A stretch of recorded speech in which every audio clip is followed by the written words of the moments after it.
ايوه دون أعوذ بالله من الشيطان الرجيم. بسم الله الرحمن الرحيم. Assalamu alaikum wa rahmatullahi ta'ala wa barakatuh. Welcome to Maimuna Sarr kitchen. Today I'm gonna cook wonderful crunchy onion ring. MashaAllah. Assalamu alaikum wa rahmatullahi ta'ala wa barakatuh. Bismillah mone e Maimuna Sarr. Definir hanno gadon ko model keso. MashaAllah men kamenen e ko soble taƴare taw comduɗa ɗum koye farine condi ɓuuri mo on jiita dokke kam darde men machallah mboɗo holla moon so hawre welede Allah. I have my 3 onion is there. Mboɗo jogui sobleji tati nan ɗon machallah. I have 3 eggs. Mboɗo jogui ɓoccodam tati nan ɗon machallah. I have my baro oil. Mboɗo jogui bidongam newam nan ɗon machallah. I have a regular flour, mbujigi farine nan don mashallah. I have my cornbread, mbujigi choni buru nan don mashallah. I have my cup of milk, mbujigi kopam kosam biredam nan don mashallah. I have my onion powder, mbujigi choni soble nan don mashallah. I have my garlic powder, mbujigi choni light mashallah. I have my bakery powder, mbujigi carbonate nan don mashallah. I have black pepper powder, mbujigi power nan don mashallah. I have paprika, mbujigi kani nan don mashallah. I have little bit salt, mbujigi nam seri mashallah. Now I'm getting started, inshallah. So okay, now I'm starting to cut my onion. Don't go some lip, don't touch mashallah. YouTube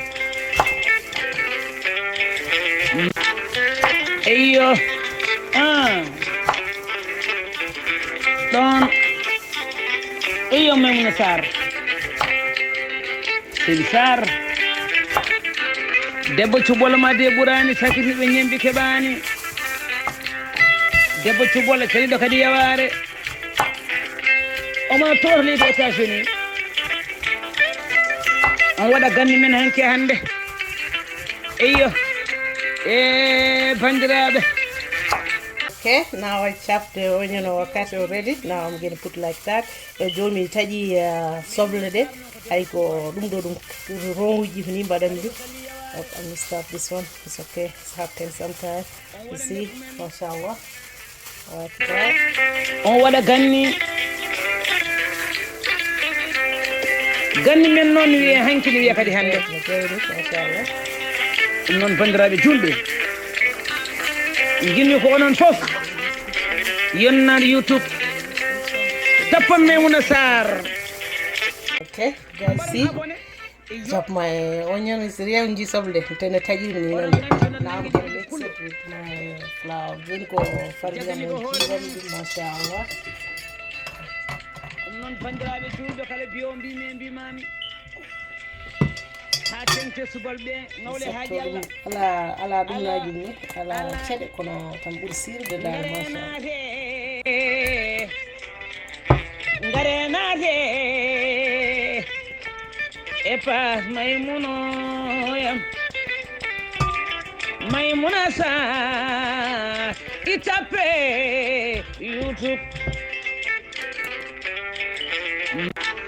Okay, mi settima farine hay ceɗe goto ngala hen no machallah ko ɗum min tan condi makka danejo no condi mum. I'm gonna put the corn powder machallah. I'm gonna put a little bit salt, lamdam seed, kudu tuxel kaf, paprika, kani bonejo.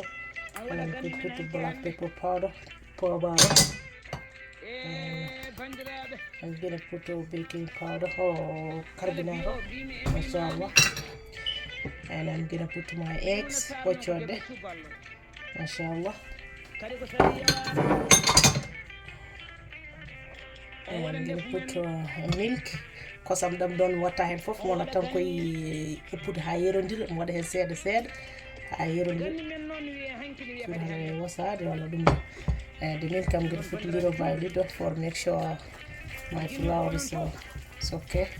On YouTube, tappan Maimouna Sarr, mbaɗon abonné e yo oɗon gandi so non nangini ɓiɗo pullo jagani ko Okay, my flour is mixed. Then for the jibidu, and I left a little bit by cup of milk, and I'm not gonna use in half, mashallah. Or Dian said, maybe use it out in fourth. Mashallah. I will show you what I'm gonna do next, inshallah. Mashallah, now ready to mix it. You guys see the garlic powder, and here the cornbread, and the onion powder here. Chundi soble, chundi lajo, baddam do chundi mbur he. Mashallah, hokku dum gu, ngolna dal mashallah. Rambay wadde isi, banno suga mo mashallah. Suga beren jidi do. On wada ndefu men. On wada ganni. Now, see the onion, unji wana unji soble.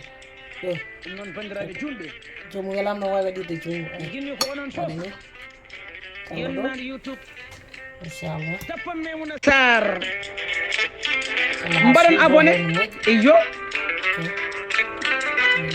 oɗon gandi so non nanguini ɓiɗo pullo jagani ko hoore mum noon bandiraɓe julɓe kala biyo mbimi e mbimami ha tengte subal ɓe ngawle haaji Allah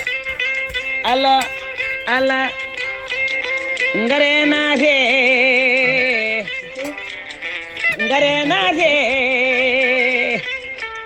e pas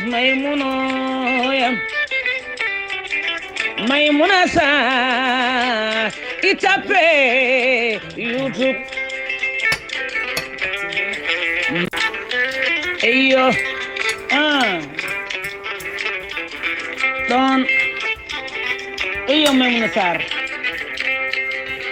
Seydi Sarr debbo cuɓolo ma de ɓurani sakitiɓe ñembi keɓani debbo cuɓolo caliɗo kadi yawani. Okay, now I'm gonna put my oil. I was put my stock 5 minutes so I'm gonna put oil. John will never buy them because pound of paramount who be guys and fine pam never buy them singa kala biyo mbimi e mbimani Maimouna Sarr. Okay, now I'm gonna wait until my pot warm and I start jama pa habar no wule après we put the side.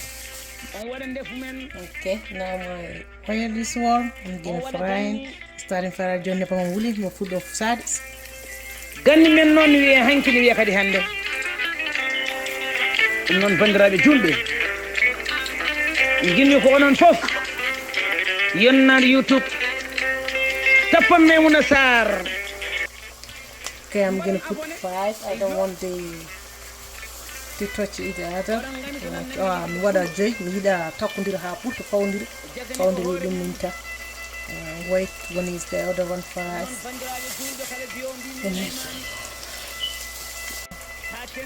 Inshallah, so beautiful.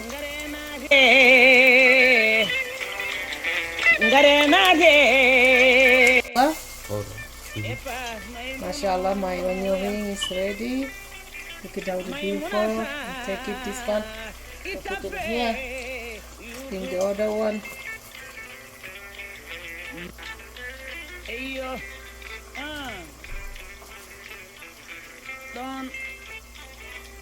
Maimouna Sarr Seydi Sarr debbo cuɓolo ma de ɓurani sakitiɓe ñembi keɓani debbo cuɓolo caliɗo kadi yaware oma toor leydi États-Unis hanke hande eyo bandiraɓe. Now I'm gonna make my dip sauce. Mashallah, I have mayonnaise, I have Maggi seasoning, I have black pepper powder like teaspoon, ketchup, I have lemon, I have mustard, I have vinegar. Ndo badam komno hen chuwa komno sauce ni mashallah. Bodo ada hen kimaji, bodo ada hen poba, bodo ada hen ketchup, bodo ada hen limon diam. Bodo ada hen ndo mutar, bodo ada hen vinegar, mayonnaise. And now I'm gonna start with black pepper powder, Maggi seasoning, and Ndiyen kecca ko woni hen poobaro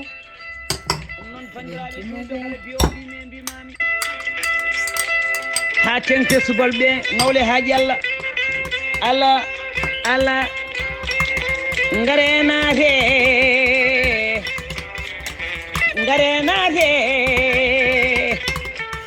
e pas maymunoyam